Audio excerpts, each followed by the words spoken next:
नमस्ते, म डाक्टर जीवस शाह, भेटनरी फिजिशियन अथवा उत्प्रेरक। आज मैले चाहिँ क्याट हेयर बल मतलब कि बिरालोहरूको के हुन्छ भने नि,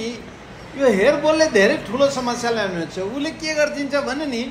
त्यो चाट्ने गर्छ चाहिँ आफ्नो जिउको रौँहरू, जुन कि भविष्यमा गएर चाहिँ डल्ला जस्तो बनिदिन्छ र त्यसले चाहिँ अब कहिले आन्द्रामा चाहिँ अड्केर बस्छ भने कहिलेकाहीँ एकदम निमोनिया जस्तो समस्या ल्याइदिन्छ, जसले चाहिँ बिरालो प्रेमीहरू जुन हुनुहुन्छ नि,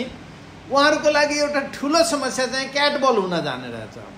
जसले गर्दा उसको कब्जियत हुने, बान्ता गर्ने, खाना नखाने, ज्वरो आउने र सुस हुने हुन्छ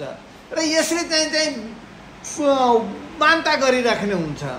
जसको लागि चाहिँ खासै उपचार पद्धति त हुँदो रहन्छ हेर्नु। यति समस्याले चाहिँ गर्छ, त्यस्तोमा चाहिँ हामी ब्रस गरिदिइराख्नुपर्छ र होमियोप्याथीमा एउटा औषधि चाहिँ हेयर बल भेट, यो हप्ताको 1-2 पटक मात्रै खुवाइदिनु भने यो बल बन्न पाउँदैन र एकदमै प्रभावकारी हुन्छ र जसले गर्दाखेरि बिरालोहरूमा यो समस्या आउन पाउँदैन।